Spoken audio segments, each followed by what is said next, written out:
just about the launch of the book. It's a celebration of Juliana, who I met on a cold January afternoon, which is now 10, 11 months ago. And I know some of you in this room have journeyed with her a lot longer than that. And we thank you for coming tonight, because it's special, because you've come. I hope it's going to be special for you, because we're all on a life journey. And at the end of this evening, you'll be privileged to be able to buy a copy of Juliana's first book that gives us a very good insight into her life journey, all the twists and turns and the ups and downs. And it's good to see some people from the Queen Elizabeth Hospital here tonight. And as I say, get a mention in one of the chapters. So it's about celebration. But Juliana's a very generous person. And so she didn't want it just to be her reading her book or telling you how she came to write it. But she said, well, we'll have some local talent in as well. So before we actually hear from Juliana tonight, we're going to have a poem read by Chloe Sterry, who wrote this poem when she was 10. Not very long ago, actually, she's 11 now. And that really fits in with the theme of this evening, because the poem is really about identity, about who we really are. And then we're going to have a musical item, a song by Nikita and Manisha, sisters, and tell you more about that. Then we will have a taped interview of Juliana, not done in the BBC studios, but nevertheless, and then we'll actually hear Juliana. There's lots of different people here. There's family here with Juliana, there's godson Alex here, and it's good. So, thank you for coming through all the traffic, and we're going to make this interview special. Special for each other, special for you. So, Chloe. Never alone.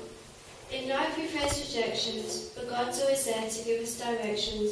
There's always going to be deflections, and maybe even objections, but God's always there for us.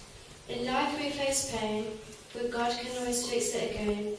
We're always going to complain, but we must never abstain from praying to Him every day.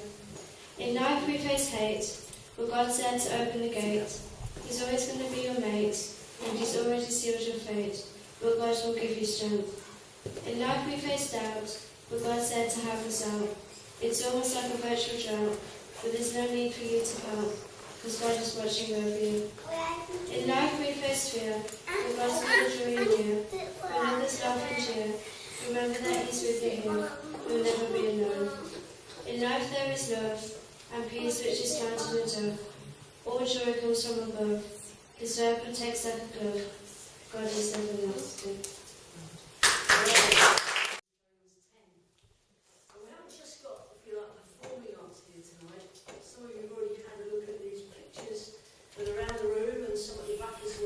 Juliana isn't just an author, she's also an artist, and all the pictures have been done by her. And also on this table to my left, we have some amazing jewellery, and tonight is really as well about saving you hassling through the shops at Christmas, because you can buy the most amazing jewellery, all handmade, therefore totally made by Juliana's granddaughter. We're going to hear now a song from Nikita and Manisha. And partly tonight is about, sometimes in life we have dreams and they're shattered. A lot of people live with shattered dreams, broken dreams. And after a while, when your dreams are broken, you start to think that none of your dreams will ever be achieved. But if the dreams that you dream come from God, however late on you might think you are in your life, they will actually come to pass. Because the giver of dreams is the ones that brings those dreams about. And the song that Manisha has written, she's written for a friend of hers who is a dancer. I think she's 15, is she? Yeah, 15 years old, a dancer, amazing talent, God-given talent. And then she had something wrong with her back. And she's now facing the fact that she's going to go into hospital for operation on her spine.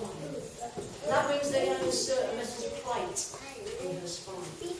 So the dancing that she does, she can't do anymore. Now, I don't know how God's going to work that one out. Perhaps she's going to change the style of dancing. Perhaps if you dance in your spirit, it doesn't matter whether your legs won't actually follow your spirit. I don't know. But Manisha wrote this song about someone that's facing depression and illness.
Pathway, a journey in the life of Juliana Wey. I have Juliana with me today. Juliana, you've just published your first book, Pathway. Would you like to tell us something about how you came to write this and why you called it Pathway? It started years ago, really. It's not a last minute thing. It was over the last 10 years or so. It was about things that a lot was happening in my life, and I just felt my experiences could help other people. And the name Pathway is, we all have a journey, we all have a path that we are following. It just so happens that my name is Way as well. So Pathway was my personal journey. Right, so this is a book about your life. Was it painful for you to write? It was in parts, but because it's been a long time coming, I think some of the emotions was taken away. They just became memories more than carrying the total emotion with it. So writing it became easier to do because I had dealt with some of the emotions along the way over the years. Right. I've had the privilege of looking through the book, and I see one of the chapters is called On the Outside Looking In. What's that about? On the outside looking in is about feeling on the outside of everything all the time. Growing up, I didn't belong. I didn't belong in my own family. I always feel that I'm on the edge of everybody else's family. I'm always looking in. I'm always wanting to belong. I'm always trying to fit in when I don't fit in. I never belong anywhere. So on the outside looking in is literally, I'm always looking from the outside. Right. Looking back on your life, could you share, say, 2 experiences that have had profound effect on you? Wow. Yes, I know that's a tall order. 2 experiences. I think one experience would be the birth of my daughter. That was a turning point in my life. That's when I felt I had family. With the last question you asked, on the outside looking in, I was always on the outside. So having my daughter was the moment that I felt like I started to belong somewhere, because that connection, that bond that you get from a mother and daughter, I didn't have it with my mum.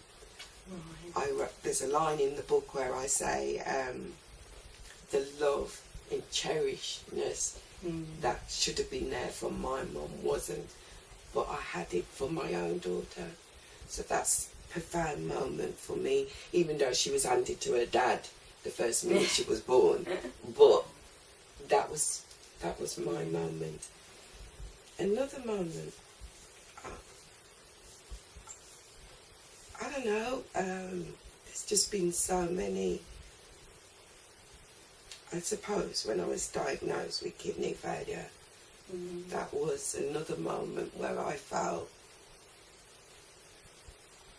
distraught, actually. It was one thing coping with the sickle. I thought I could cope with that. I was fighting through that. You know, I was studying, working, and trying to keep life going. Right.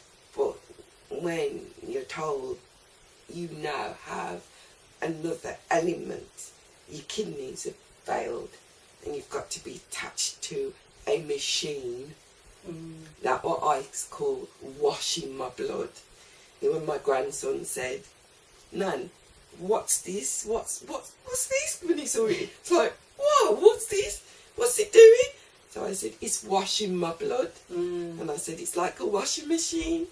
You know, when you put the clothes in the washing machine and it washes your blood. It washes the clothes, it's washing my blood." But for me, that first moment of being told, and it happened all so quickly. Yeah. I cried for 3 weeks. I'm not surprised. And it was hard. And it's been hard. So are you saying to me that it's while you've been on dialysis that you've actually written this book? As I said, it started 10 years ago, or probably longer. I found notes from 2002 that I had written. I had word processed some of it. I found some in word process form. I found some in handwritten notes. I found some in my journals, and I came across it and put it down, and I kept picking it up and putting it down, picking it up and putting it down. And it wasn't until I met yourself, and it was on the side, and due to our conversation and what we had gone through, I gave it to you. And it was with your encouragement that I finally got to this stage. Otherwise, I think it would still just be sitting in all its different little bits. And it's finally come together. But the emotion has changed over the years from when I first wrote it. So when people read it, they are reading not how I actually feel now, Right. completely.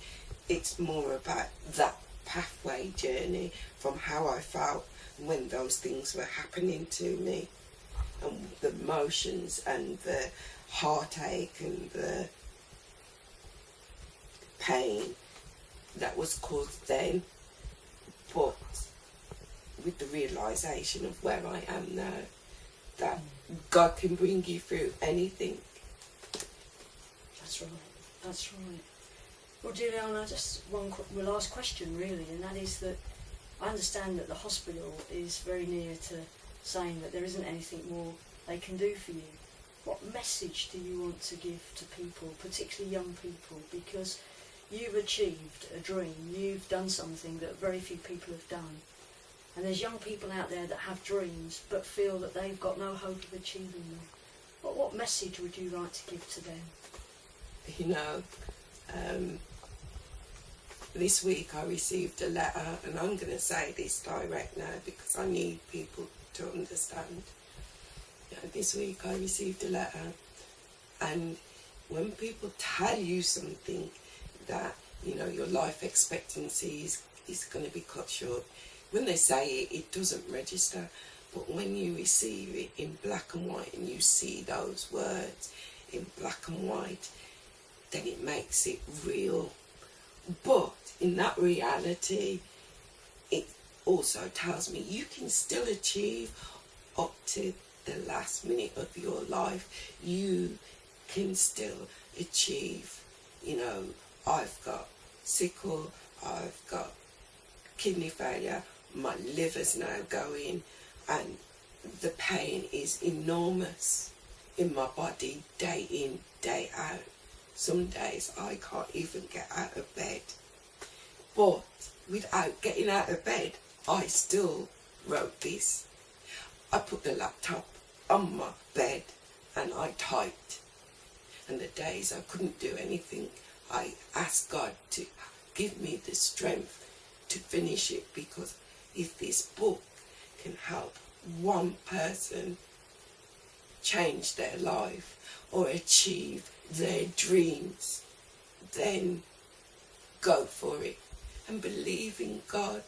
When you think you're doing it by yourself, God is carrying you. Footprints. I asked God, why weren't you there? And he said, I was carrying you. So if God can carry me, God can carry you. And never give up your dreams. You can achieve anything you want. No matter how young or old you are, never give up your dreams. I'm an artist, a preacher as well. And Juliana's also done something very brave, because many people write books, but they write them about subjects, they write them about themes, they write books about funny. To write a book about your own life journey will be emotional. Of course it will. We don't mind that. You're amongst friends tonight, Juliana. You're amongst people that are here for you. So, it is really good.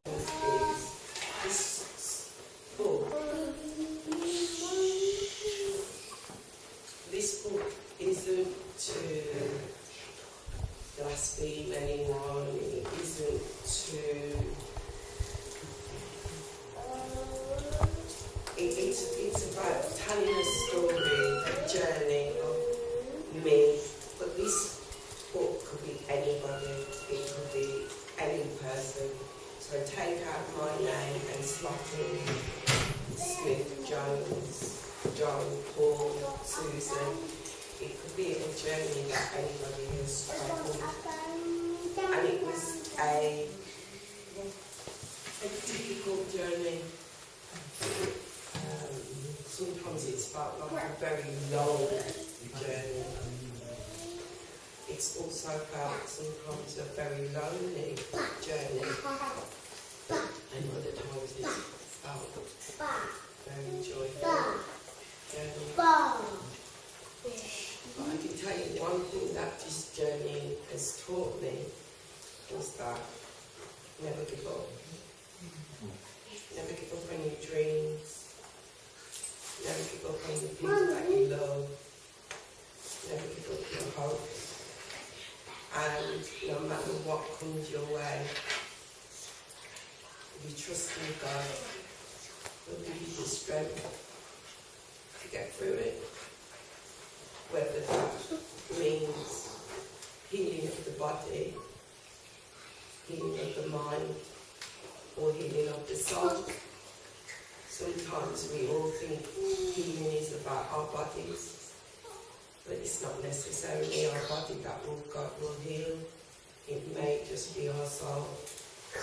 And I think for me, it was my soul that needed the healing more than my body, because I felt, yes, bitter at times. I felt angry. I felt angry with the world. I felt angry with God. I felt angry to the point that my soul hurt. Because why should I have to go through what I'm going through?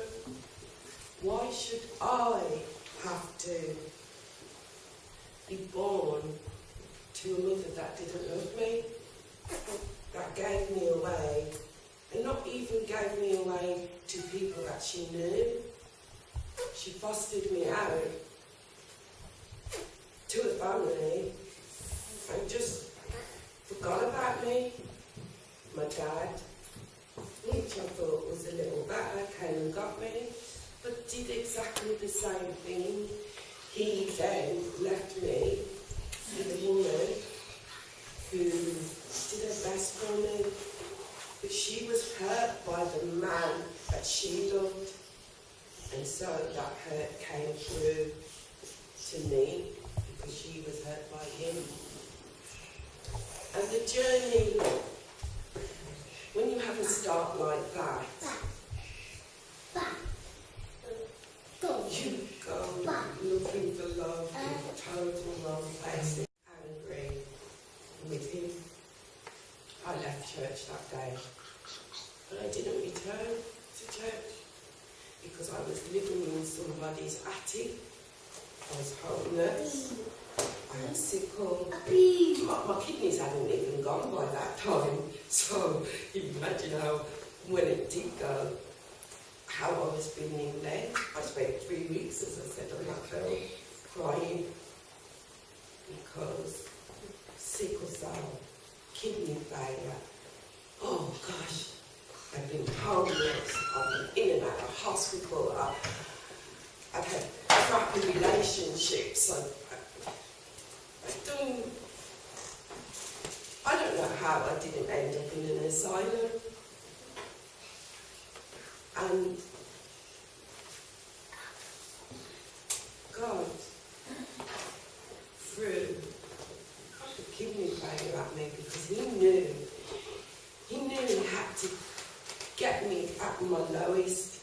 He knew He had to pull me to the point where the only place I could go was back up. And back up in Him. And that's when He threw the kidney stuff at me. Okay. I've got kidney failure. I'm not working. I loved work because that was the only thing that kept me going. I had a job. I had something that makes me think I had a purpose. The job was gone. All I had to focus on was illness, sickle cell, kidney failure.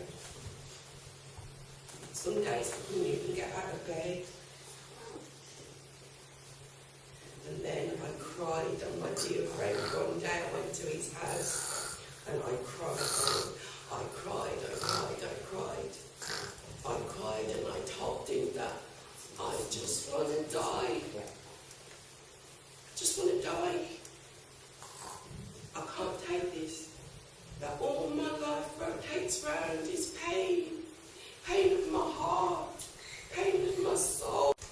And then you need to study and get somebody to help you to go through this book so that you can start healing. And I thought, oh gosh, that time I thought, oh gosh, another book. I can't deal with this. But I took the book. In fact, he didn't give it me at the time. I think it was the next visit he gave it me. And then he said, do you want me to go through it with you, or do you want someone else? And I said, I want someone else. So Wayne introduced me to Sheila. And me and Sheila met up. She came to my house. And we went through a journey.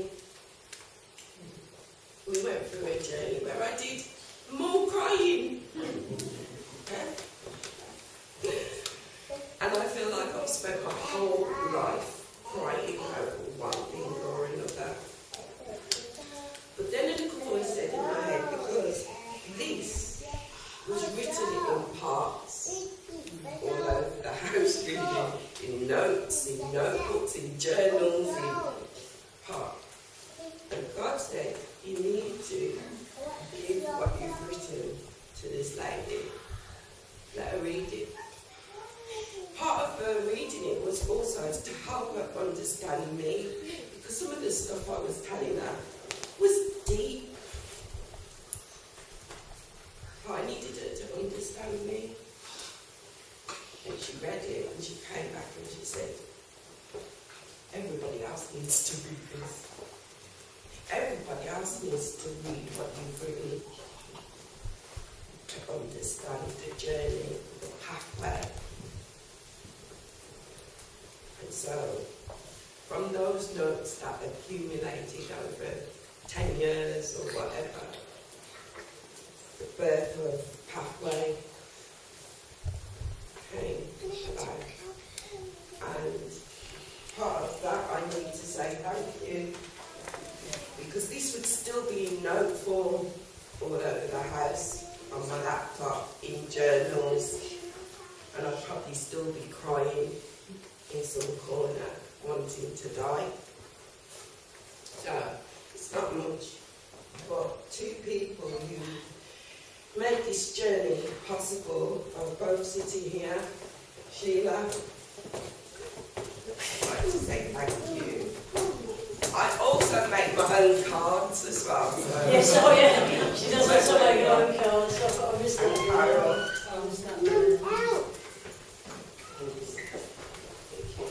So if you have any questions, after Sheila reads you a bit from the book, then you can ask me. Thank you.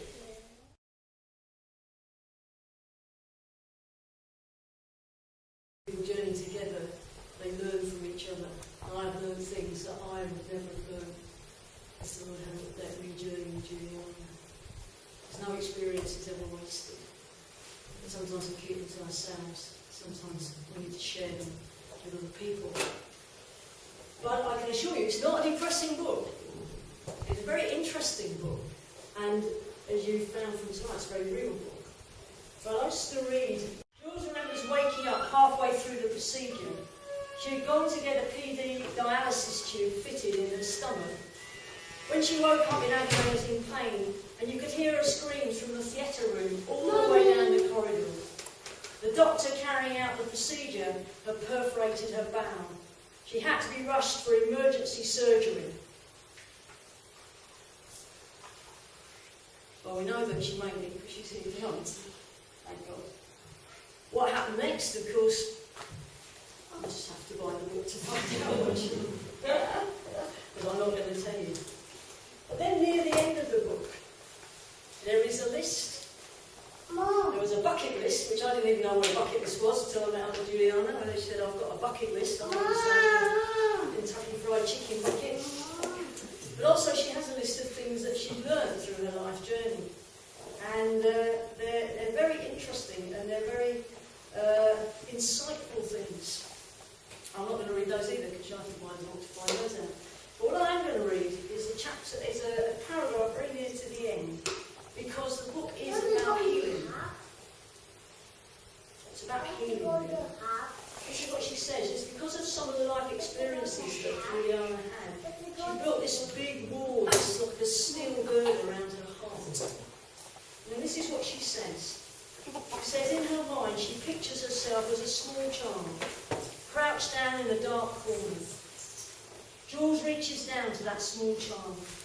She lifts her up gently, pulls her close, and hugs her. It's time to leave the dark room. Stand up and walk into the light. No longer are you trapped. No longer will the monsters get you. And with that, the adult Jules takes the child Jules by the hand and leads her into the light. It's time we become one, she says to herself. And you know, as we approach Christmas, one of the themes of Christmas is that however dark it gets, the darkness will never put out the light. It may be that you're at a crossroads in your life. It may be that you're in a part of the valley of despair and despondency. And there's enough out there to make us despair. I would certainly recommend that you read Juliana's book. It's very real, as you've heard from her tonight. But in it, she understands that there was always a thread in her life. Often she didn't understand it, often it looked too fragile to support her. But God was actually on the other end of that thread and was pulling her in. And Juliana knows, as many of us do in this room tonight, that we will never again in our lives be on the outside looking in. Because we are part of God's growing family. A family that is all over the world, in every culture and every tribe. A family that knows no end. And a family that is there for each other in the good times and the bad. And so, in a moment, we'll be able to buy your copy of the book. Juliana's not only signed it, but she has put a message in it. And tonight, because it is a special night, we'll all be given a bookmark. And that bookmark has been made by her daughter Nikki, who's chosen to take quite a low profile, but she's at the back. And she wrote this. And again, it's a real mum and daughter relationship. So that's had its ups and downs and its roundabouts. But Nikki's written this. Dear Mum, all your life you have dealt with sink or swim situations. More often than not you emerge swimming at a great speed. I would like to say that I love you and I'm proud of this book, which is your achievement, part of your legacy. I hope you understand that you're no longer bound by the limits of the water. You are taken to the sky, and I saw it. Continue to fly ever higher, as your abilities have no bounds. I love you always, and forever. You can join me in prayer if you're not, then just in your own hearts. Just thank Juliana for battling through and take from it what you can. Father God, we acknowledge you as the giver of life. And we ask you now to bless this book, to anoint it with your Spirit, so that all who read it will gather fresh hope in their hearts, that whatever their situations and whatever their circumstances, even if they feel that they are in the darkest pit there can be, that there is a hope and there is a light. And as we dedicate this book, as we dedicate this book to you, we also thank you for the life of Juliana. We thank you for each person here who's been a part of her journey. We thank you for the staff in the hospital. And in the days when they're harassed and pressurised, I hope that they will take away from this evening that every single patient is a person. and that behind what they present on the wards of the hospital, they have a life, a family, and a sphere of influence. So, Father God, we just dedicate this book to you for your purposes. We thank you for Juliana and her family. And we thank you for the life that you've given each one of us to live. Amen. She had a nervous breakdown. So we don't mix. So we compromised and had a cake and some drinks. So please, will you celebrate with me with a slice of cake and a drink, the Lord of